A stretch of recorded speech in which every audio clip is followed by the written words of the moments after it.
So today's gonna be some tough love, some real talk for you, and where you might be selling yourself short in a certain area of your life. This was definitely my situation where I felt like I was surrounded by people that did not lift me up, especially in the beginning of my business, in the beginning of me pushing for huge things in life. And the revelation kind of came to me when I was going through a very similar situation as what you're going through right now. I was following a 31-day journey, and one of the days was basically to make a vision board. And she explained how the first time she made a vision board, she was like on her bed in her bedroom, and she had her best friend over, and they went through and they like cut out magazine cutouts and they made their vision boards together. And it took my breath away in the worst way possible, that I just realized that there was nobody in my life, good friends, families, whatever, that not only would not want to build a vision board with me or a dream board, that wouldn't know what it was, and that would probably laugh at me if they found out I was doing that. And that was the day that I realized that I really needed to assess who I was surrounding myself with and how much the people around me were lifting me up. And, you might feel that the biggest goal that your friend circle has right now is to go out for drinks on a Friday night. That was my situation. Where are we going to go for drinks on a Friday night? Instead of what are we doing in terms of goals and aspirations and where are we going in life and people that, elevated you.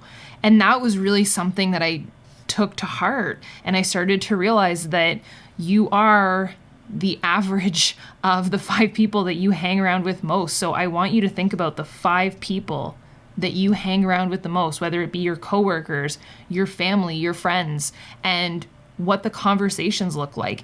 One of the greatest quotes that I ever heard, and I'm going to totally butcher it, but it was ultimately that it was Oprah that said it. I love Oprah. She basically said that the most basic level of human speaks about other people. An average level of human conversation is speaking about current events, and an elevated level of human speaks about goals and aspirations.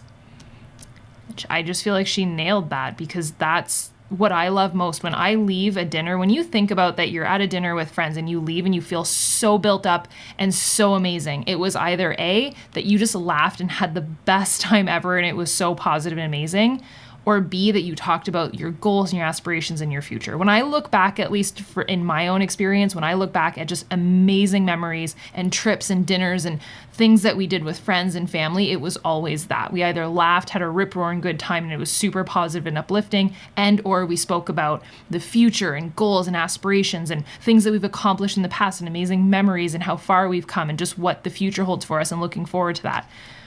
Versus when you leave a dinner or an event or whatever, and you feel like you got just ravaged in the worst way possible, and you feel like there was a torrential downpour on you and you need 10 million years of nap time because it was just exhausting.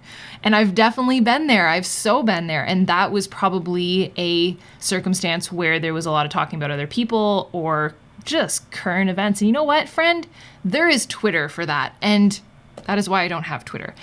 And I always joke about that with my team. When we do the daily grind, I always tell them, don't be that person, don't be that friend or hang around with that friend, because Twitter is there for a reason. And that is why I don't open Twitter, because it is never positive unless you can toggle it towards only Disney news, which I am yet to figure out how to do. But in all honesty, when you think about your coworkers and your family and your friends and your immediate circle and who you choose to spend the most time with, now some people we don't have a choice, right? You have to see certain people, but you can still assess where you're taking your information from, and you can still filter that through. You're the person that stands guard at the foremost front of your mind. You are the person standing guard. You're like the soldier that gets to decide, okay, that can come in. We're going to let that one not come through the gates, right? So thinking about not only who you surround yourself with, but thinking about the information that you let in can radically change the way that you see life, the way that your life moves forward, and who you choose to run with. And I would say choose wisely. So today's homework is basically to write out those first 5 names of who you think that you hang around with the most, and where that could stand to change if it needs to change, or if you're super happy with it, and what that looks like moving forward. And it could be a very interesting process for you. So I love you, and I will see you tomorrow. Bye, dude.